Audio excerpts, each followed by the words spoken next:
चलिए, कल के क्लास में हम लोग हेनरी लॉ के बारे में पढ़े थे। नहीं, हेनरी लॉ के बारे में थोड़ा बहुत हम लोग को बताया गया था कि हेनरी लॉ क्या है। हेनरी का जो लॉ है वो बताया गया था। बोलिए सर, हेनरी लॉ क्या है? हाँ बोलिए डेफिनेशन।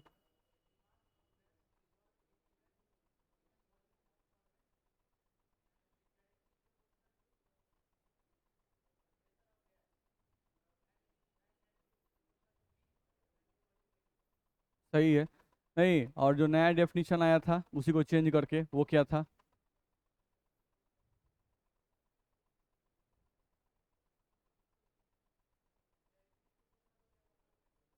आए, हाँ वहां पर हम लोग का मास था, यहाँ पर बस pressure directly proportional to mole fraction of solute. बिल्कुल सही है, एट कांस्टेंट टेम्परेचर। सही है। बैठिए।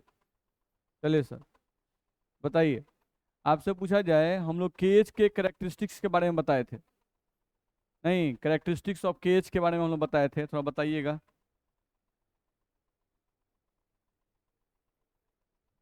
याद नहीं है? ठीक नहीं है। चलिए बैठिए। चलिए सर, कैरेक्टरिस्टिक्स ऑफ केज बताइए।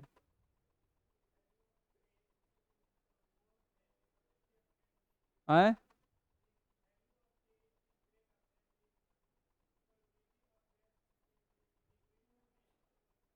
1 मिनट, हमको सुनाई नहीं दे रहा है।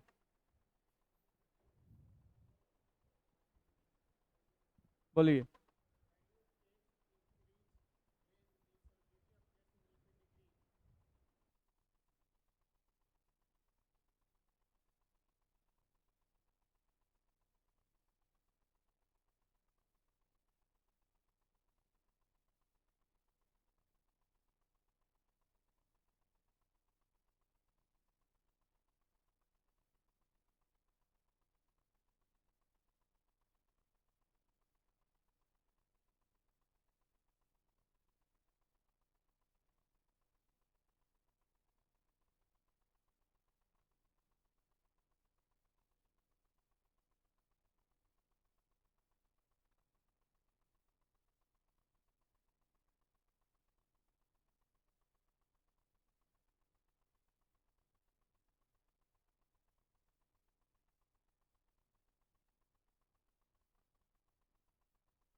हम लोग केज के बारे में बताए थे आपको।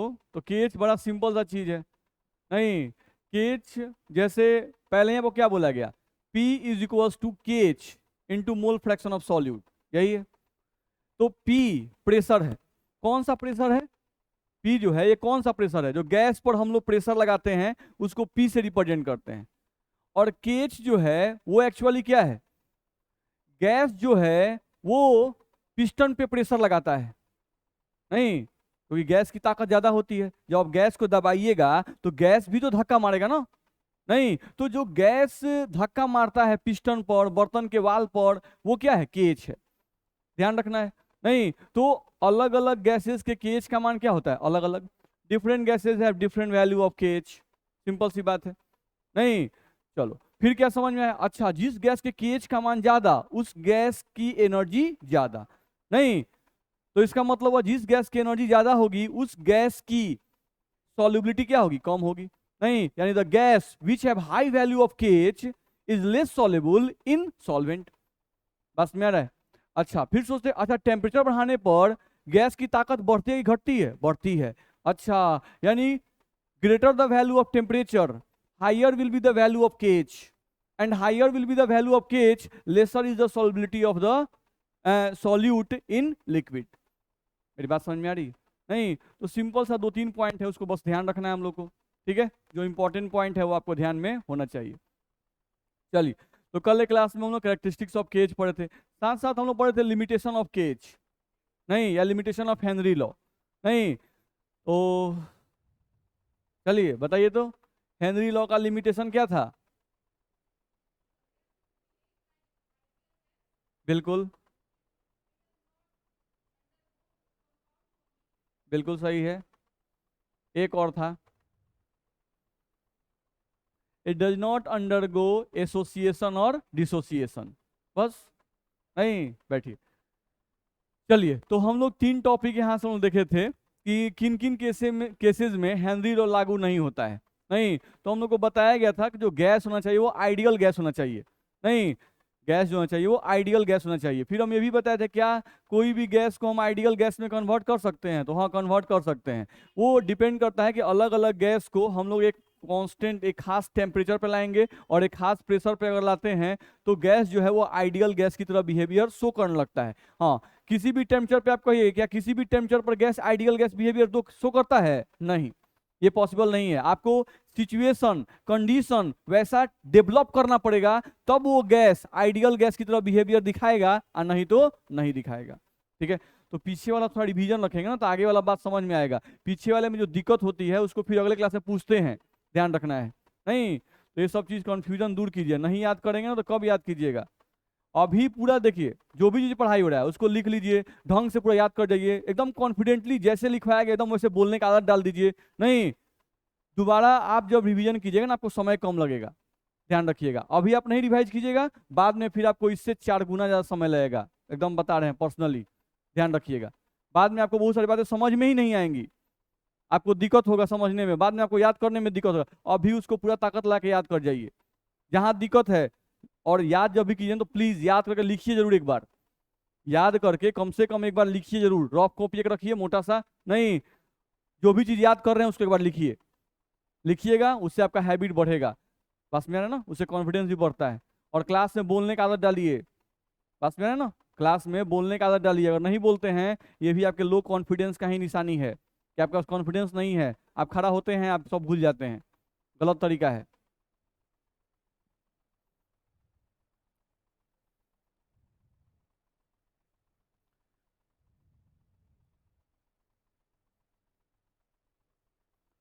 चलिए, तो solubility of gas in liquid में हम लोग इफेक्ट ऑफ प्रेशर पढ़ लिए थे, नहीं, अब अगला हम लोग का टॉपिक है इसमें इफेक्ट ऑफ टेम्परेचर। अगला हम लोग का इसमें टॉपिक होगा इफेक्ट ऑफ टेम्परेचर। चलो देखा जाए, चलो समझा जाए पहले। देखो तो जैसे हम लोग नॉर्मल एग्जांपल लें कि हम कोल्ड ड्रिंक्स ले लिए, नहीं, तो कोल्ड ड्रिंक्स में क्या होता है, पानी के अंदर CO2 घुला हुआ रहता है। ठीक है, पानी के अंदर CO2 क्या है, घुला हुआ है। अगर हम कोल्ड ड्रिंक्स को हीट कर दें तो हीट करने पर उसमें घुला हुआ CO2 उसी में रहेगा कि बाहर निकल जाएगा? बाहर निकल जाएगा, यानी कि सॉल्युबिलिटी बढ़ गई कि घट गई? घट गई। जो गैस घुला हुआ था वो तो निकल गया, तो जब गैस घुला हुआ निकल गया यानी कि सॉल्युबिलिटी क्या हो गई, घट गई। नहीं, तो इसका मतलब हुआ कि अगर ऐसा कोई सॉल्यूशन है, नहीं, जिसमें सॉल्वेंट लिक्विड है और सॉल्यूट गैस है, अगर ऐसे सॉल्यूशन को हम हीट सप्लाई करेंगे तो हीट सप्लाई करने पर, टेम्परेचर बढ़ाने पर सॉल्युबिलिटी घट जाएगा। दिक्कत है, कह सकते हैं ना?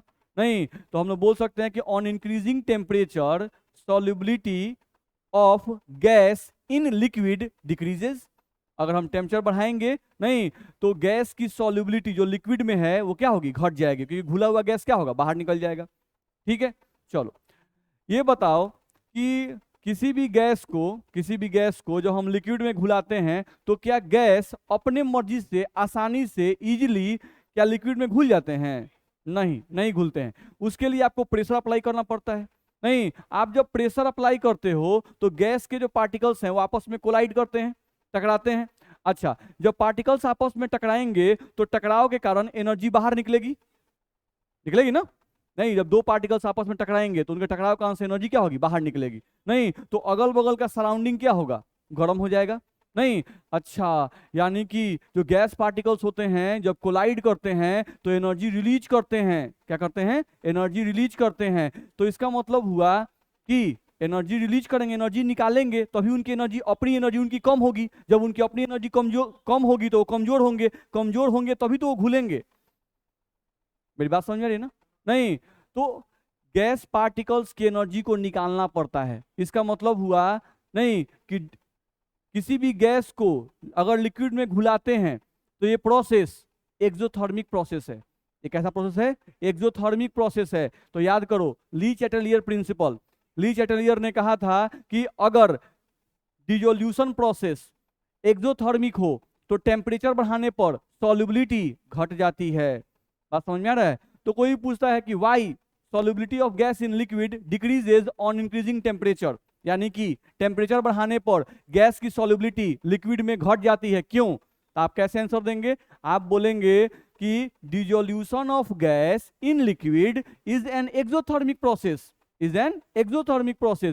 So, according to Lee Chatelier principle, as the temperature increases, solubility of gas in liquid decreases.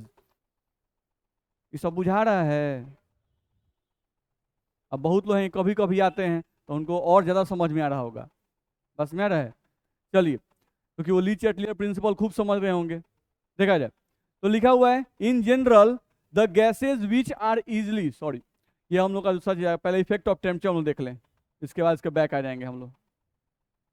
Effect of temperature जो हम लोग स्टार्ट किए हैं, देखा जाए लिखा हुआ है कि the dissolution of gas in liquid is generally exothermic process. नहीं, क्या लिख रहा है? Generally exothermic process due to bond formation. So increase in temperature would push the equilibrium towards backward direction. चलो, इक्विलिब्रियम का मतलब कहने का सेंस क्या है समझ लो थोड़ा सा। ये हुआ आपका सॉल्यूट, ये हुआ आपका सॉल्वेंट, और सॉल्यूट और सॉल्वेंट जब मिलते हैं तो क्या बनता है? सॉल्यूशन। ठीक है, चलो ये जो रिएक्शन है, अगर यहाँ पे सॉल्यूट आपका गैस हो, सॉल्वेंट आपका लिक्विड हो, तो ये जो डिसोल्यूशन प्रोसेस है ये एक एक्सोथर्मिक प्रोसेस है। कैसा प्रोसेस है?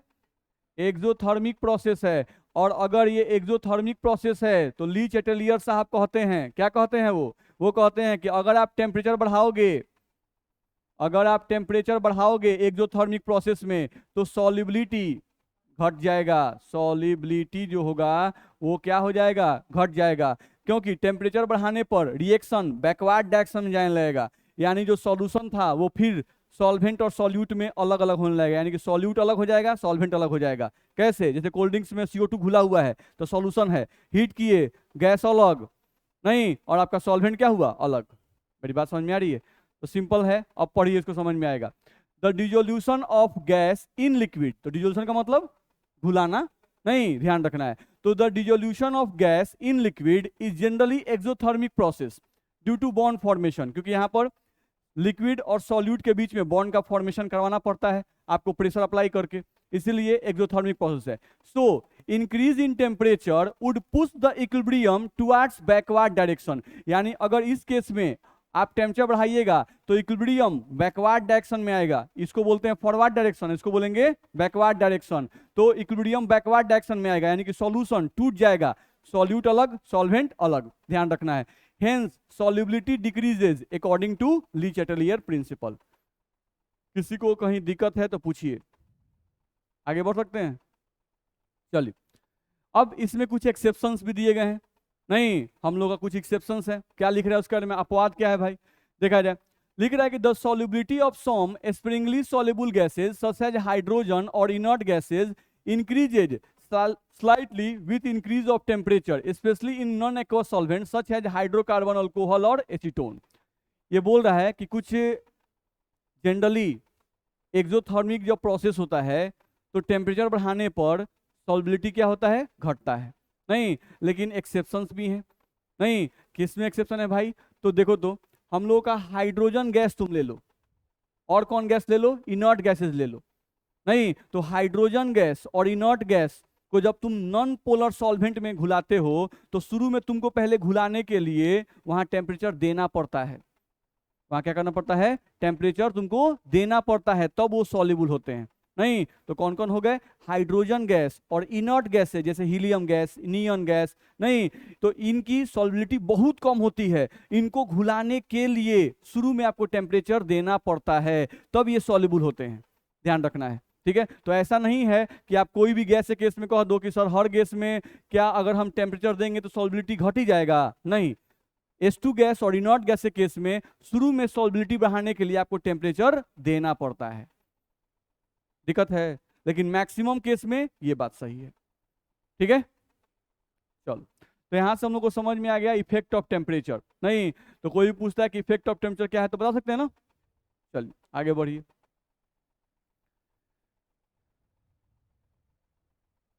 चलिए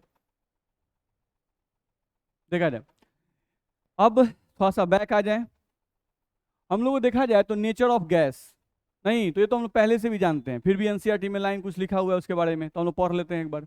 नेचर ऑफ गैस, नहीं तो हम जानते हैं कि अलग अलग गैसेस का नेचर क्या होता है, अलग अलग होता है। नहीं, क्योंकि अलग अलग गैसेस का नेचर अलग अलग है, कुछ ज़्यादा मजबूत हैं यानी जिनका केएच का वैल्यू बहुत हाई होता है, कुछ केएच का वैल्यू बहुत कम होता है, ध्यान रखना है। ठीक है, तो ध्यान रखो, कुछ गैसेज ऐसे होती हैं जो आसानी से लिक्विड में कन्वर्ट कर जाती हैं, उनको कहा जाता है इजिली लिक्विफिएबल गैसेज। क्या कहते हैं उनको? Easily liquefiable gases. जो गैसेज आसानी से लिक्विड में कन्वर्ट कर जाती हैं उनको हम लोग क्या कहते हैं? Easily liquefiable gases. ठीक है, तो कौन सा गैस आसानी से लिक्विड में कन्वर्ट कर जाएगा?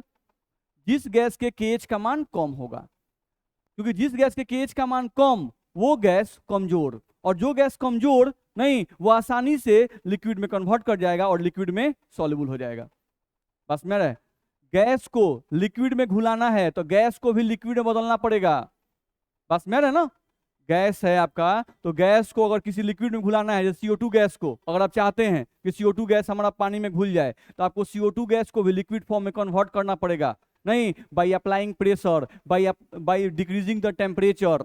बस मेरा ना, तभी CO2 लिक्विड में जाके सॉल्युबल होगा। तो किसी भी गैस को लिक्विड में कन्वर्ट करना है, नहीं तो कौन सा गैस आसानी से लिक्विड में कन्वर्ट करेगा? जिस गैस के केएच का मान कम होगा। दिक्कत है? ठीक, तो कोई पूछता है कि अच्छा कौन सा गैस जल में यानी कि पानी में जल्दी घुल जाएगा?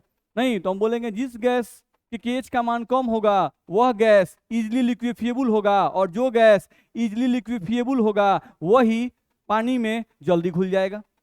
ऐसा बोल सकते हैं। ठीक, तो उसी चीज को हम यहाँ पे शॉर्ट फॉर्म में लिखें, नहीं कि केएच वैल्यू अगर कम हो, एरो का मतलब डाउन का मतलब कम हो, अगर केएच वैल्यू कम है तो गैस इजिली लिक्विफिएबल होगा। गैस आपका जो होगा वो इजिली लिक्विफिएबल होगा, ध्यान रखना है। और जो गैस इजिली लिक्विफिएबल होता है, इजिली सॉल्युबल होता है, इजिली सॉल्युबल होता है in liquid solvent, in liquid solvent. Liquid solvent में वो गैस क्या होता है? इजिली सॉल्युबल होता है। ठीक है, चलो पहले भी पढ़े हुए थे, उसी बात को फिर से एनसीईआरटी में लिखा है, लिख दिए।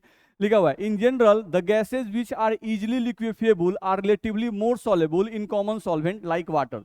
नहीं, जैसे यहाँ लिखा है CO2 gas is more soluble in water, ध्यान से पढ़ो, CO2 gas is more soluble in water than dihydrogen. तो कोई पूछेगा कि CO2 is more soluble in water than dihydrogen, why? तो क्या बताएंगे?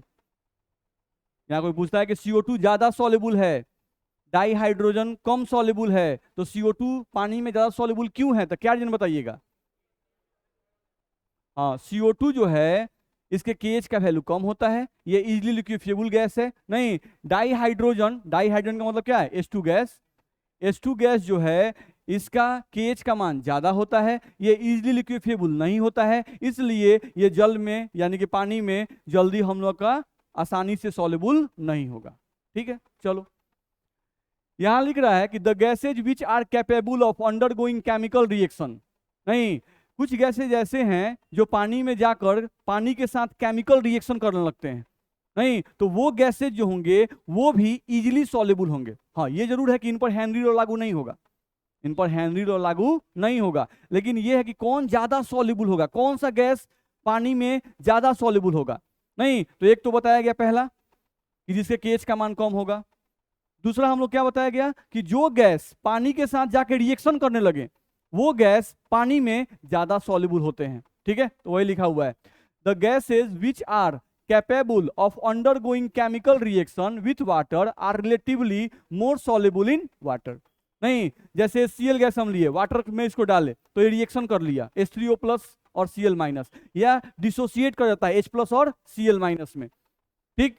NH3 अमोनिया गैस, ये गैस है, पानी के में डाले इसको H2O, पानी में जाके ये रिएक्शन करने लगा, नहीं तो रिएक्शन करने लगा यानी कि इजिली सॉल्युबल है ये, बात समझ आ रहा है, ठीक है। क्योंकि कोई भी दो चीज में अगर रिएक्शन हो रहा है तो रिएक्शन कब होता है, जब रिएक्टेंट मॉलिक्यूल्स के बीच में अट्रैक्शन बहुत ज्यादा हो, क्योंकि रिएक्शन के लिए जरूरी है कि रिएक्टेंट मॉलिक्यूल आपस में टकराएं, नजदीक आएंगे तभी ना बॉन्ड बनेगा जी, नहीं तो दोनों आपस में टकराएं, नहीं प्रॉपर डायरेक्शन में टकराएं, बात समझ में आ रहा है। तो दो रिएक्टेंट मॉलिक्यूल अगर प्रॉपर डायरेक्शन में टकराते हैं और उनके पास अगर सफिशिएंट अमाउंट ऑफ एनर्जी है तभी उनके बीच में रिएक्शन होता है, बात समझ में आ रही है। नहीं तो हम लोग को ध्यान रखना है कि NH3 को वाटर में डाले और वो जाके हम लोग का अमोनियम हाइड्रोक्साइड बना दिया, NH4OH बना दिया, नहीं तो रिएक्शन करने लगा यानी जरूर इनके और इनके बीच में अट्रैक्शन फोर्स है, नहीं तभी रिएक्शन हो रहा है। अगर अट्रैक्शन फोर्स नहीं होता तो क्या रिएक्शन होता, क्या नहीं होता, ध्यान रखना है। तो वैसे गैसेज जो पानी के साथ रिएक्शन कर लें वो लोग भी पानी में ज्यादा सॉल्युबल होंगे, ठीक है। चलो तो ये बात भी हम लोग समझ में आ गया। नेचर ऑफ सॉल्वेंट, नहीं तो ये भी हम लोग कल क्लास से पढ़े थे, सॉल्वेंट के नेचर पर भी गैस की सॉल्युबिलिटी डिपेंड करती है, नहीं कि आप अगर CO2 गैस को लेते हैं, नहीं और CO2 गैस को घुलाना है, जैसे मान लो कि हम यहां पर ले लिए, यहां पर हम सॉल्वेंट ले लिए वाटर और यहां पर तुम सॉल्वेंट ले लो बेंजीन C6H6, वाटर तुम्हारा पोलर सॉल्वेंट है और बेंजीन क्या है, नॉन पोलर सॉल्वेंट है मान लो, ठीक है। अगर हम CO2 गैस को लेते हैं, नहीं तो CO2 जो है ये आपका गैस है और ये भी कैसा है, नॉन पोलर है, ध्यान रखना है। तो कोई पूछे कि CO2 जो है वो बेंजीन में मोर सॉल्युबल होगा कि वाटर में मोर सॉल्युबल होगा, बेंजीन में क्या होगा मोर सॉल्युबल, वाटर में क्या होगा लेस सॉल्युबल, बात समझ में आ रहा है। क्योंकि लाइक डिजॉल्व्स लाइक कॉन्सेप्ट हर जगह लागू होता है, ध्यान रखना है। तो यहां भी आपका जो CO2 होगा वो इसमें मोर सॉल्युबल होगा, इसमें आपका मोर सॉल्युबल होगा और इसमें अगर इसकी सॉल्युबिलिटी चेक करेंगे तो यहां पर वो लेस सॉल्युबल होगा। बोलो दिक्कत है, केएच का वैल्यू वैलिड है, नहीं केएच का वैल्यू वैलिड है लेकिन ध्यान से समझो केएच का वैल्यू भी गैस, किसी गैस के केएच का वैल्यू जो है ये भी डिपेंड करता है कि तुम उसको किस सॉल्वेंट में घुला रहे हो, मेरी बात समझ में आ रही है। नहीं हम लोग इसके बारे में पिछले क्लास में डिटेल किए थे, नहीं यही CO2 गैस का केएच का वैल्यू वाटर के लिए कुछ और होगा और इसके लिए कुछ और होगा, ध्यान रखना है। क्योंकि इसमें ये घुलना चाहता है, तो घुलना चाहता है तो कम प्रेशर भी अप्लाई कीजिएगा तो ये घुल जाएगा, बात समझ में आ रहा है ना। नहीं और अगर ये इसमें घुलना नहीं चाहता है क्योंकि ये नॉन पोलर है और ये पोलर है, इसमें घुलना नहीं चाहता है तो इसके लिए आपको ज्यादा प्रेशर अप्लाई करना पड़ेगा, बस में रहा है। तो प्रेशर का ही तो खेल है ना, नहीं कम प्रेशर यानी कम केएच, ज्यादा प्रेशर यानी कि ज्यादा केएच, नहीं ध्यान रखना है। नहीं होता है कि आपको मैथ पढ़ने में बहुत मन लगता है, नहीं तो कम प्रेशर में आप पढ़ना शुरू कर देते हैं, कॉपी किताब खोले धकाधक पढ़ना शुरू कर दिए, नहीं केमिस्ट्री पढ़ने का मन नहीं करता है, होता है ना जी, केमिस्ट्री पढ़ने का मन नहीं करता है तो उसके लिए आपको अपने दिमाग को अरे यार एग्जाम पास करना है, नहीं दिमाग को प्रेशराइज करना पड़ता है, तैयार करना पड़ता है, नहीं तब जाके केमिस्ट्री पढ़ने का मन करता है, होता है कि नहीं होता है, ऐसा होता है केमिस्ट्री, ऐसा होता है ना आप लोगों के साथ, केमिस्ट्री के लिए आपको प्रेशराइज करना पड़ता है, कैसे बोलिए दिक्कत है इसमें, कर सकते हैं। तो हम लोग को यहाँ पे ध्यान रखना पड़ेगा, तो उसी का एग्जाम्पल कुछ लिखा हुआ है, जैसे O2 gas, N2 gas, CO2 gas are more soluble in ethyl alcohol than in water. तो ये O2 क्या है नॉन पोलर, N2 भी क्या है नॉन पोलर और CO2 भी क्या है नॉन पोलर, नहीं तो ये सब क्या लिख रहा है more soluble in ethyl alcohol, more soluble in ethyl alcohol than in water. तो इथाइल अल्कोहल जो है इसका फॉर्मूला क्या C2H5OH और वाटर का फॉर्मूला H2O, ध्यान रखना है। तो आपका जो इथाइल अल्कोहल है इसमें नॉन पोलर पार्ट है कि नहीं है, है नहीं, और जितने भी ये सॉल्यूट आप लिए हैं सब सॉल्यूट क्या है आपके, ये सारे के सारे सॉल्यूट आपके क्या हैं, तो नॉन पोलर हैं। तो सारा का सारा सॉल्यूट आपका अगर नॉन पोलर है तो ये वैसे सॉल्वेंट में घुलना चाहेगा जिसमें नॉन पोलर पोर्शन क्या हो, ज्यादा हो। नहीं तो non polar portion ethyl alcohol में ज्यादा है कि वाटर में ज्यादा है, इथाइल अल्कोहल में ज्यादा है। इसी कारण से लिखा हुआ है O2N2CO2 are more soluble in ethyl alcohol than in water. बस मेरा है, नहीं तो ये हम लोग को समझना होगा। चलो फिर यहाँ लिखा हुआ है H2S और NH3। तो ध्यान रखना यहाँ पर दोनों जो गैस आप लिए हुए हैं ये दोनों गैस आपके पोलर गैस हैं। इनको पोलर हम लोग क्यों कह रहे हैं, क्योंकि इनके सेंट्रल एटम पे लोन पेयर है। यहाँ सल्फर पर भी एक लोन पे 2 लोन पेयर आएगा और NH3 पर 1 लोन पेयर आएगा। नाइट्रोजन के आउटर मोस्ट ऑर्बिट में 5 इलेक्ट्रॉन, 5 में से 3 का यूज किया है, 2 इलेक्ट्रॉन बचा हुआ है यानी 1 लोन पेयर। सल्फर के आउटर मोस्ट में 6 इलेक्ट्रॉन, 6 में से 2 का यूज कर गया, 4 बच गया, 4 बचा यानी कि 2 लोन पेयर बच गया। बात समझ में आ रहा है? नहीं तो यहाँ पर जिनके भी सेंट्रल एटम पे लोन पेयर बच जाता है वो लोग क्या होते हैं, पोलर। तो ये भी आपका पोलर है, ये भी आपका पोलर है। नहीं तो जो पोलर होगा, नहीं वो पोलर सॉल्वेंट में मोर सॉल्युबल होगा। तो हमको बताओ कि यहाँ पर आपको दिया हुआ है वाटर जो कि ज्यादा पोलर है और इथाइल अल्कोहल आपका लेस पोलर है। इसकी पोलरिटी क्या है, कम है, क्योंकि इसमें C2H5 वाला भाग है, तो ये लेस पोलर है। तो अब बताओ कि ये जो पोलर सॉल्यूट है, पोलर जो गैस हैं वो वाटर में ज्यादा सॉल्युबल होंगे कि इथाइल अल्कोहल में, वाटर में ज्यादा सॉल्युबल होंगे। मेरी बात समझ में आ रही है? नहीं तो देखो ये जितने भी लाइन है हम एनसीईआरटी का लाइन बाय लाइन आपका लिख देते हैं, ध्यान रखना है। नहीं तो इसलिए कि ताकि आप एनसीईआरटी जब पढ़ें तो ऐसा नहीं करें ये लाइन क्या लिखा हुआ है, वो लाइन क्या लिखा हुआ है। तो हर एक लाइन का मीनिंग हम लोग समझ रहे हैं। बात समझ रहे हैं ना? तो थोड़ा ढंग से आप लोग पढ़िएगा, ढंग से याद कीजिएगा, तो सोल्यूशन में कहीं भी जान प्राण नहीं लगेगा, ध्यान रखना है। आगे बढ़ सकते हैं? चलिए देखा जाए तो ये तो हम लोग पढ़ चुके इफेक्ट ऑफ टेम्परेचर। चलो अब हेनरी लॉ पे कुछ एनसीईआरटी का प्रॉब्लम है, नहीं जिसको बना के देखा जाए। पहले आप ट्राई कीजिए इसको बनाने की कोशिश कीजिए। हेनरी लॉ पर आपका कुछ प्रॉब्लम दिया हुआ है एनसीईआरटी में, उसको हम लोग पहले बना के देखते हैं। इनटेक्स्ट क्वेश्चन है, इनटेक्स्ट का मतलब होता है जो किताब के अंदर है, नहीं जो आपका चैप्टर के अंदर में क्वेश्चन रहता है, नहीं लास्ट में जो होता है उसको बोलते हैं एक्सरसाइज। चलिए बनाइए इसको, हिलिए सर, हाँ हिलिए, कुछ बनाइए, नहीं तो मालूम है ना कि पिटाई शुरू हो जाएगा।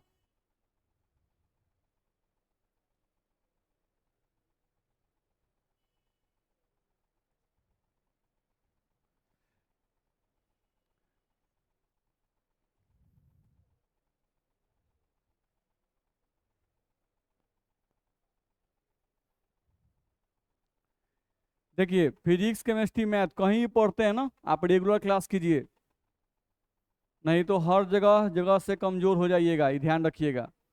इरेगुलर क्लास कीजिएगा, घर पर नहीं पढ़िएगा तो कुछ भी समझ में नहीं आएगा, ये बहुत टफ है।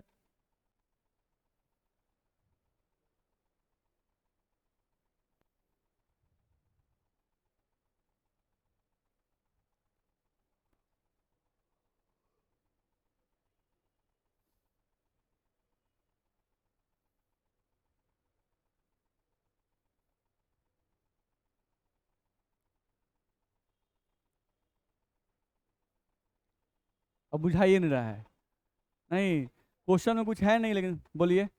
एसटीपी बताए हैं बाबू, स्टैंडर्ड टेम्परेचर एंड प्रेशर, जब हम पढ़ाए थे मोल इन टर्म्स ऑफ वॉल्यूम, नहीं तो उस समय हम लोग बताए थे।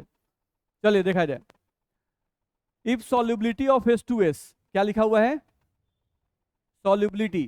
तो हम बताए थे किसी भी चीज का सॉल्युबिलिटी या तो मोलरिटी में डिफाइन होता है, या तो मोलरिटी में, या तो मोल फ्रैक्शन में, नहीं ठीक है। चलो तो यहाँ पे सॉल्युबिलिटी किस रूप में दिया हुआ है देखते हैं। इफ सॉल्युबिलिटी ऑफ H2S, अच्छा H2S जो है ये हमारा सॉल्यूट है, हम लिखते चलते कि भाई क्या क्या हमको मिल रहा है। सॉल्यूट H2S इन वाटर, अच्छा ये सॉल्वेंट है, सॉल्वेंट यहाँ पे वाटर है।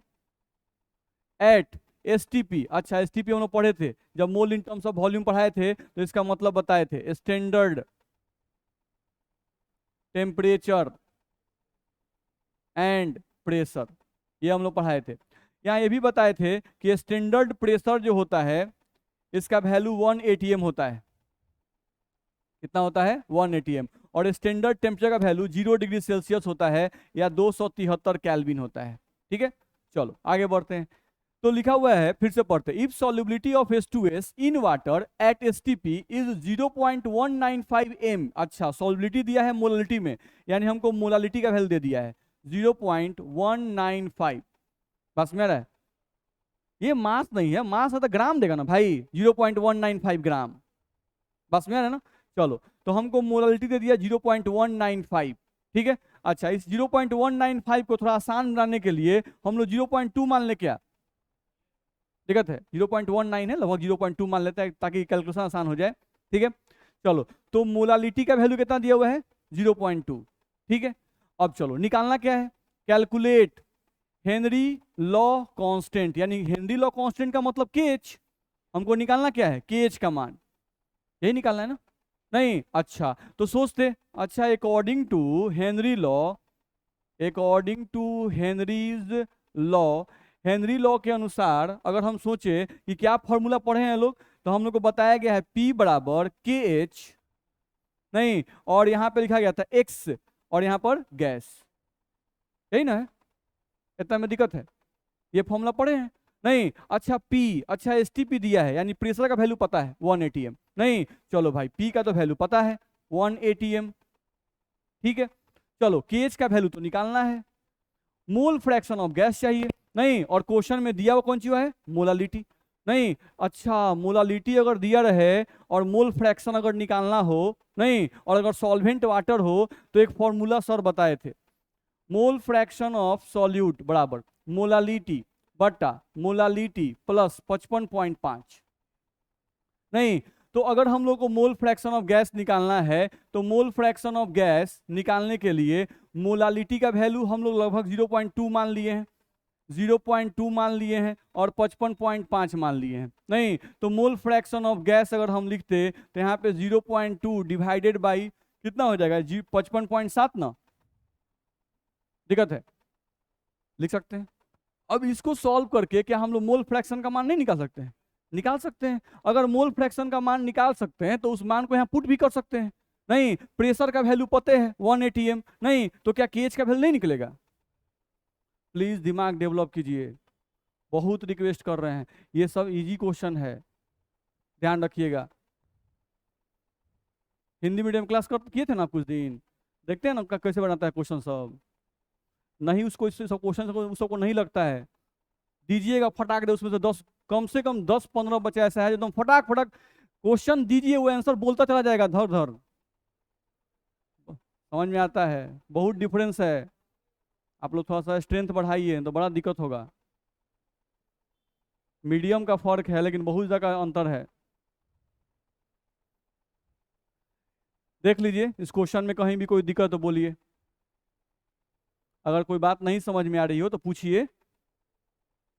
अब जो लोग क्लास रेगुलर नहीं कर रहे हैं उनको तो कुछ नहीं बुझा रहा होगा, नहीं, उनको कहीं कुछ नहीं बुझाएगा, रेगुलर जो करेंगे उन्हें कुछ समझ में भी आएगा। ये फॉर्मूला हम लोग पढ़े हैं कि नहीं पढ़े हैं? पढ़े हैं, नहीं, तो मोल फ्रैक्शन निकल जाएगा, तो मोल फ्रैक्शन का मान यहाँ रख सकते हैं, प्रेशर का वैल्यू 1 atm, क्योंकि एसटीपी का मतलब बताया चुका है, नहीं, तो यहाँ सॉल्व करके हम लोग चाहें तो केएच का वैल्यू निकाल सकते थे, केएच इज इक्वल्स टू, यहाँ से हम लोग का आता प्रेशर और divided by mole fraction of gas, pressure का वैल्यू 1 atm रखते, और यहाँ से मोल फ्रैक्शन को यूनिट तो होता नहीं है, इसी वैल्यू को रखना था, 0.2 रखना था, और जो बट्टा में है वो ऊपर चला जाएगा, यानी कि 55.7। सॉल्व कर लेते आज आराम से आंसर, दिक्कत है? आगे बढ़ सकते हैं। देखिए अगला क्वेश्चन, ये सब एनसीईआरटी ही बना रहे हैं हम लोग, एनसीईआरटी का 2.7 नंबर क्वेश्चन है ये।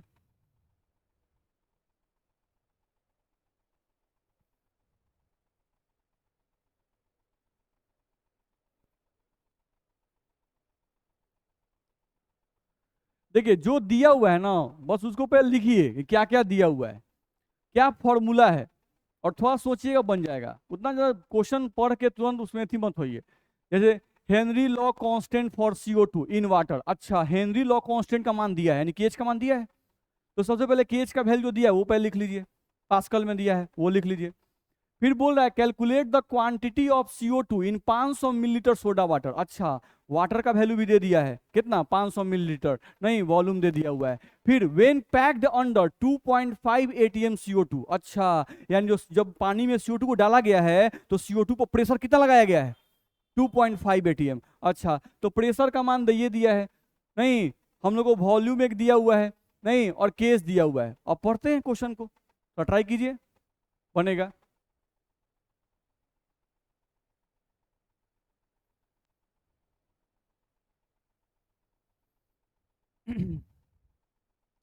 सबसे पहले सोचो कि केएच का मान दिया हुआ है तुमको, प्रेशर का मान दिया हुआ है। हेनरी लॉ का फॉर्मूला क्या है, P बराबर KH एक्स सॉल्यूट या एक्स गैस, ये नहीं बोलते हैं। तो P का वैल्यू पता है, KH का वैल्यू पता है, तो एक सॉल्यूट नहीं निकलेगा क्या, निकल जाएगा। तो सबसे पहला काम एक सॉल्यूट का मान निकालेंगे।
नहीं निकला, मोल फ्रैक्शन ऑफ सॉल्यूट का वैल्यू नहीं निकला अभी, वो तो निकल गया होगा मेरे हिसाब से। देखा जाए तो क्वेश्चन में KH का मान दिया हुआ है, कितना दिया हुआ है, 1.67 गुना 10 का पावर 8 पास्कल, ये दिया हुआ है। एनसीईआरटी का प्रॉब्लम है भाई, तो कैलकुलेशन थोड़ा भारी देता ही है, तो आप थोड़ा मोबाइल का यूज कर सकते हैं, उसमें कोई दिक्कत नहीं है, ध्यान रखना है कैलकुलेशन के लिए। हाँ, जो आपके बोर्ड एग्जाम में आता है उसमें ध्यान दिया जाता है, चाहे वो CBSE बोर्ड हो, चाहे आपका बिहार बोर्ड हो, या कॉम्पिटिटिव वाला क्वेश्चन हो, कैलकुलेशन नहीं के बराबर रहता है, ध्यान रखिएगा। आप मिला के देख लीजिए, एकदम कैलकुलेशन इजिली कट जाता है। एनसीईआरटी कैलकुलेशन क्यों टफ रहता है, क्योंकि ये सब कुछ रियल वैल्यू देता है, नहीं यानी एकदम ये कंफर्म है कि 2.5 ATM प्रेशर ही लगाया जाता है, ध्यान रखना है, नहीं और KH का वैल्यू एकदम एक्यूरेट देता है वो। मेरी बात समझ में आ रही है ना, तो एनसीईआरटी हर चीज वैल्यू एक्यूरेट देता है, इस कारण से इसका कैलकुलेशन टफ होता है। बाकी लोग न्यूमेरिकल का आपका चेक करते हैं स्किल, क्या बना पाते हो कि नहीं बना पाते हो, ध्यान रखना है। चलो, तो KH का वैल्यू हम लिख दिए 1.67 इंटू 10 पावर 8 पास्कल। चलो भाई, KH का वैल्यू पता है।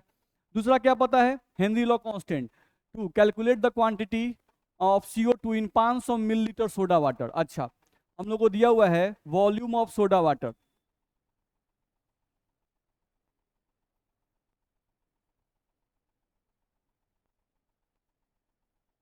पांच सौ मिलीलीटर। चलो, when packed under 2.5 ATM CO2 pressure. अच्छा, प्रेशर ऑफ CO2 गैस दिया हुआ है, यानी कितना प्रेशर अप्लाई किया गया है, 2.5 ATM का प्रेशर अप्लाई किया गया है। ठीक है, समझ लो। यहां पर तुम्हारे पास एक बर्तन है, जिस बर्तन में तुम्हारे पास पानी है, पानी कितना है, मान लो 500 मिलीलीटर के आसपास में पानी है तुम्हारे पास, ठीक है। अब तुम कर क्या रहे हो, इसमें ऊपर तुम यहाँ पिस्टन लगाए हुए हो, ठीक है। इस पिस्टन पे तुम प्रेशर लगा रहे हो 2.5 ATM का, और इसमें तुमको CO2 गैस भरा हुआ है, ठीक है। तो अगर हम लोग 2.5 ATM का प्रेशर इन CO2 गैस पे लगा रहे हैं, यहां पर CO2 गैस है, नहीं और पानी कितना है 500 मिलीलीटर, तो अगर 2.5 ATM का प्रेशर हम लगा रहे हैं, तो बताओ कि कितना CO2 इसमें 500 मिलीलीटर वाटर में घुल जाएगा। सवाल ये है ना, पहले सवाल समझ में आया, किसी को दिक्कत है बोलो। नहीं, क्वेश्चन क्या है कि 500 मिलीलीटर वाटर है, 2.5 ATM प्रेशर CO2 पे लगाएंगे, तो बताओ कितना CO2 गैस वाटर में घुल जाएगा, ठीक है। यही क्वेश्चन है। चलो, तो प्रेशर पता है, केज पता है, अब देखते क्या, अच्छा काम गड़बड़ है, इसका यूनिट एटीएम में है और इसका यूनिट पास्कल में है। नहीं, और हम बताए थे कि जब भी न्यूमेरिकल सॉल्व करेंगे तो प्रेशर का और केज का यूनिट क्या होना चाहिए, सेम होना चाहिए। अच्छा, तो हम लोग को बताया गया था कि 1 एटीएम बराबर 1.01 इंटू 10⁵ पास्कल होता है। नहीं, अब 1.01 को इग्नोर कर देते, खाली 10.5 पास्कल मान लेते। नहीं, 1 एटीएम बराबर 10⁵ पास्कल मान सकते हैं। तो हमारे पास है क्या, 2.5 एटीएम। तो 2.5 एक एटीएम बराबर इतना पास्कल, तो 2.5 एटीएम बराबर क्या होगा, 2.5 गुना 1.01 गुना 10⁵ पास्कल। आएगा कि नहीं आएगा? तो अप्रोक्स हम मान ले रहे हैं 2.5 गुना 10⁵ पास्कल। बोलो, इतना में दिक्कत है? ठीक है, दोनों को भाई पास्कल में कन्वर्ट करना जरूरी था, कन्वर्ट कर लिए। अब हमको अकॉर्डिंग टू हेनरी लॉ,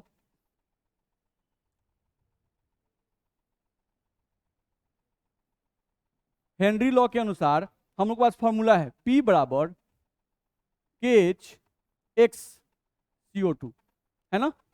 ठीक है, P का वैल्यू पता है, कहाँ गया कहाँ गया, 2.5, जिसको पास्कल में कन्वर्ट किए थे, है ना? P का वैल्यू पता है, KH का वैल्यू पता है, तो मोल फ्रैक्शन ऑफ CO2 निकल सकता है। मोल फ्रैक्शन ऑफ CO2 बराबर P और बट्टा में कितना, KH। P का वैल्यू आप रखेंगे, P का वैल्यू 2.5 गुना 10⁵ पास्कल बट्टा KH का वैल्यू रखेंगे 1.67 गुना 10⁸ पास्कल। बोलो, दिक्कत है? नहीं, पास्कल से पास्कल आपका कट गया, 5 गो शून्य से इसमें का 5 गो शून्य कट जाएगा, 3 गो शून्य यहाँ बच जाएगा। मोल फ्रैक्शन ऑफ CO2 बराबर, हम लोग को ऊपर आ गया 25 कर देते हैं इसको, नहीं, और बट्टा में इसको कर देते हैं 167। 25 का दशमलव हटाए तो 10 नीचे आ गया, इसका दशमलव हटाए तो 100 ऊपर चला गया। नहीं, चलो, ये 10⁻3 था, इसको भी ऊपर भेज दिए, तो ऊपर भेज दिया, इसको भी नीचे ही रहने देते हैं। चलो, यहाँ पे गुना में हम लोग को बचा हुआ है 10⁻3 यानी कि 1000। इतना में दिक्कत है? नहीं, यहाँ से हम लोग का 2 शून्य से इसमें का 2 शून्य चला गया। हम लोग को देखा जाए तो मोल फ्रैक्शन ऑफ CO2 बराबर ऊपर आ गया 25 और नीचे हम लोग को आ गया 167। नहीं, और 100 है ना जी, गुना कितना, 100, 25 से काट सकते हैं, 25 चौका 100, यानी मोल फ्रैक्शन ऑफ CO2 बराबर आ जाएगा 25 अब बट्टा 167 में 4 से गुना कर देंगे, 100 चौका 28, नहीं, और 6 चौका 24 और 2 26 के 6 और 4 और 2 6, 668। ठीक है ना? दिक्कत है? आए? अरे सॉरी, उसको काट लीजिए, 25 तो हम लोग हटा ही चुके हैं, 25 का 100 कर चुके हैं, तो यहाँ पे क्या आ गया 1। वो दिक्कत है? नहीं, तो अब हम लोग यहाँ से 1/668 को सॉल्व करके निकाल सकते हैं। कितना आ रहा है बताइए, सॉल्व करके कितना आ रहा है, डिवाइड करके दे, 0.0000149। ठीक है, चलो, अब ध्यान से देखो क्या बोल रहा है, समझो। यहाँ पर 2.5 एटीएम का प्रेशर तुम लगाए, नहीं, 2.5 एटीएम का प्रेशर लगाए तो तुमको मोल फ्रैक्शन ऑफ CO2 निकल गया 0.00149। हम यहाँ लिख रहे हैं, चलो भाई अगले पेज पे आ रहे हैं। हमको आ गया मोल फ्रैक्शन ऑफ CO2 बराबर 0.00149, ये ना था?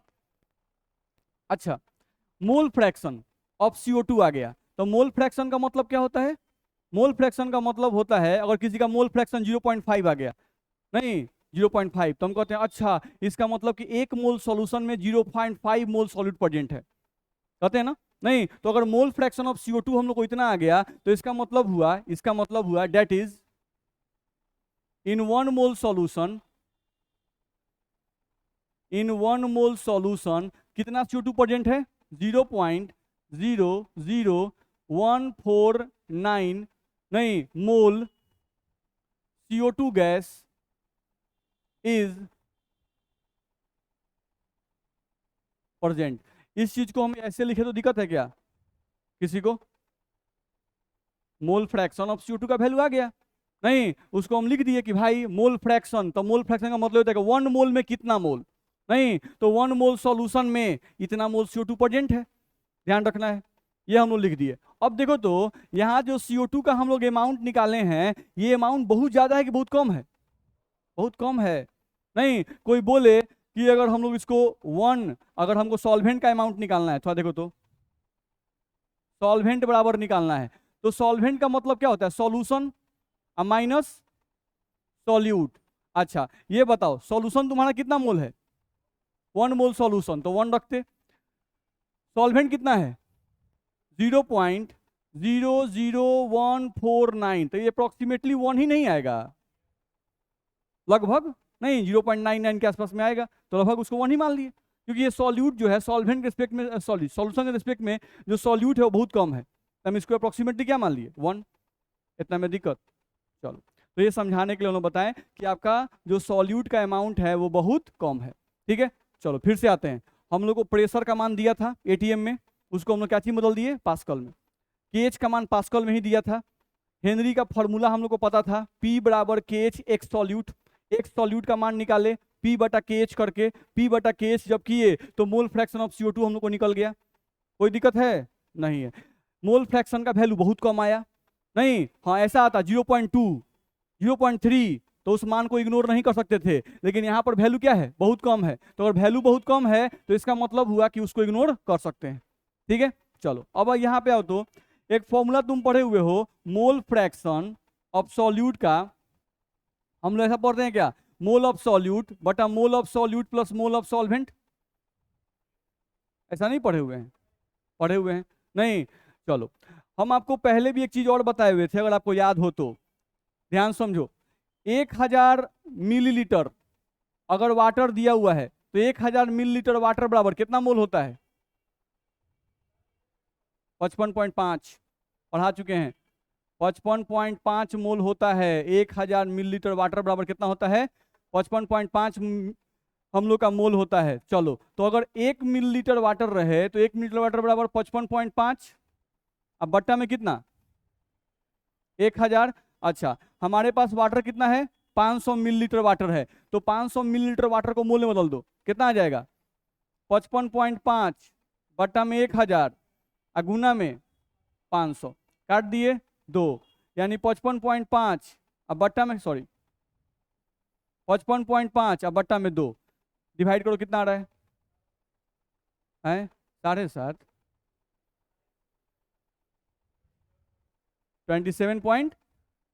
27.7 मोल। यानी कि जो 500 मिलीलीटर वाटर दिया था उसको मोल बोल सकते थे ना? दिक्कत है? अब यहां आ जाओ, मोल फ्रैक्शन ऑफ सॉल्यूट बराबर मोल ऑफ सॉल्यूट बट्टा mole of solute plus mole of solvent. अच्छा, सॉल्वेंट के रेस्पेक्ट में सॉल्यूट का अमाउंट बहुत कम है, तो हम n प्लस एन को n लिख दें? दिक्कत है? चलो, मोल फ्रैक्शन ऑफ सॉल्यूट का वैल्यू शायद दिया हुआ है, कितना दिया हुआ है? 0.00149। मोल ऑफ सॉल्यूट निकालना है, n का मान निकालना है। अब मोल ऑफ सॉल्वेंट यानी कि 500 मिलीलीटर वाटर दिया था, उस 500 मिलीलीटर वाटर को तुम मोल में बदल चुके हो, 27.7। तो सॉल्व करेंगे तो क्या मोल ऑफ CO2 हमको नहीं निकल जाएगा? समझ में आया क्वेश्चन? आ गया? तो जब तक सॉल्व बनाते हैं तक समझ में आ जाता है, अपना बारी आता है तो नहीं समझ में आता है। तो हम लोग इसमें हर एक टाइप का क्वेश्चन बनाते हुए आए हैं लोग। आपको ऐसा बताइए कि मोल फ्रैक्शन नहीं पढ़े हैं? पढ़े हैं क्या? हम लोग ये नहीं बताए हैं? बताए हैं। हर एक चीज को पढ़ते हुए हम लोग आए हैं, नहीं तो बनना चाहिए क्वेश्चन। ठीक है, चलिए अब इसमें एक और क्वेश्चन जिसको आप घर से बना के लाएंगे अपना। ये क्वेश्चन आप घर से ट्राई करके आएंगे, दिक्कत होगा तो हम लोग बनाएंगे इसको। ठीक है, चलिए तो आज के लिए इतना ही।